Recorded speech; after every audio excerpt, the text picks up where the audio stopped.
It is always a pleasure to meet with my friend and partner, President Park of the Republic of Korea and her delegation. As we all know, the ROK is one of America's oldest and closest allies. Our alliance remains the linchpin of peace and security, not just on the Korean Peninsula, but across the region. In recent years, we've worked together to strengthen our alliance and to ensure our readiness against any threat. For instance, our missile defense cooperation, THAAD, is a purely defensive system to deter and defend against North Korean threats. And today I want to reaffirm that our commitment to the defense and security of North Korea, including extended deterrence, is unwavering.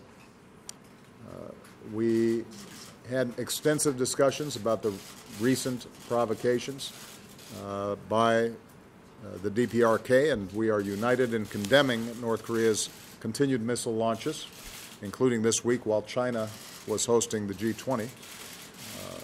These launches are provocative. They're a violation of North Korea's obligations internationally. Its nuclear and missile programs are a threat to not only the ROK, but to Japan, other allies in the region, partners in the region, and to the United States. So we are going to work diligently together with the most recent UN sanctions that are already placing North Korea under the most intense sanctions regime ever.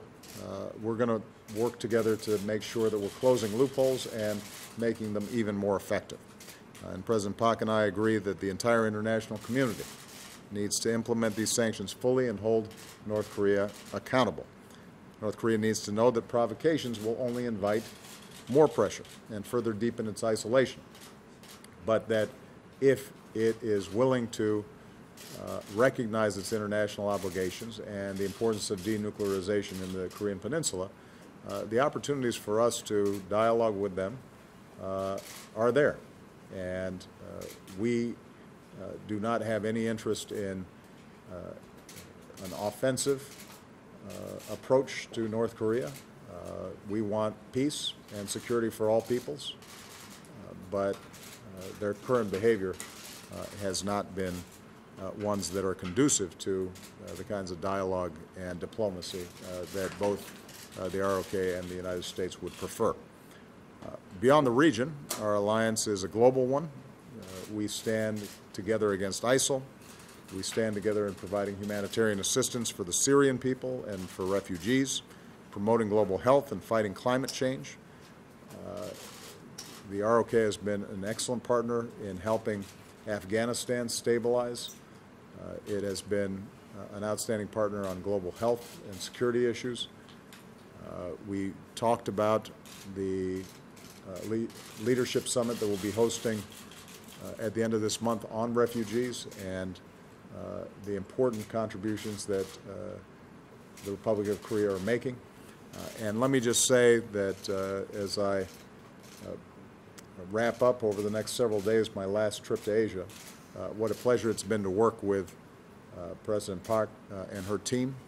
They have been steady, consistent partners, and President Park has been a stalwart ally and friend on a whole range of issues, and her steady and wise leadership, I think, has greatly contributed to the strengthening of what was already one of our most important alliances. So I want to thank her personally for the excellent contributions she's made to advancing all the various issues that we've been working on, and I want to thank her team as well that worked very hard behind the scenes to make that happen.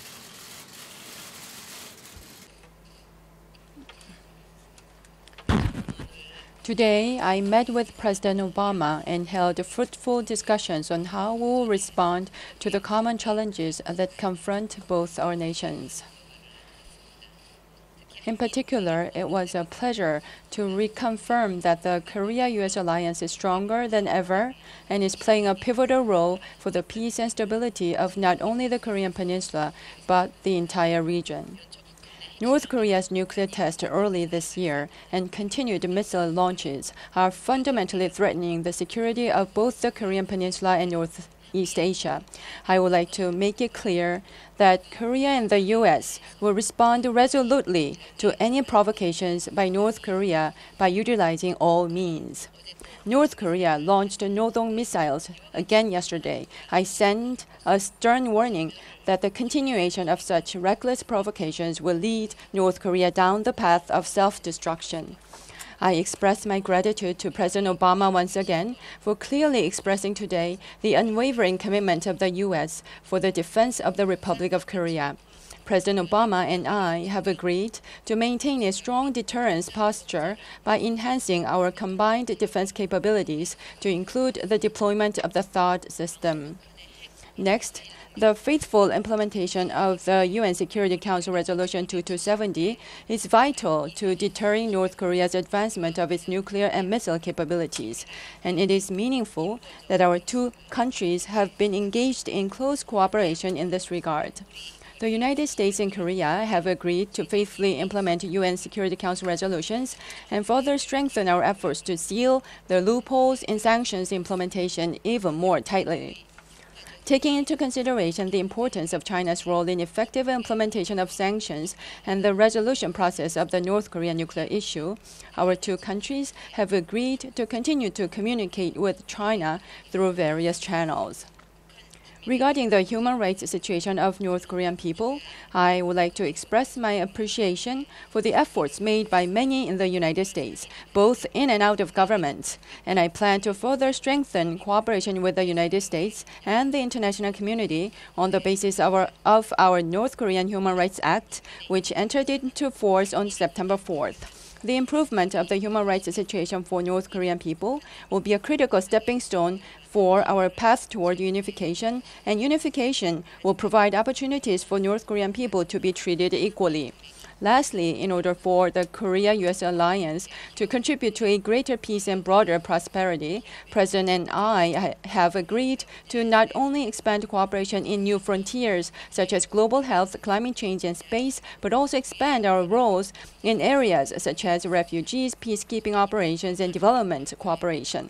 I find it meaningful that through our discussions today, I was able to confirm yet once again that the foundations of our bilateral relationship are rock solid. I once again express my respect for President Obama for the vision and leadership that he has shown for our alliance.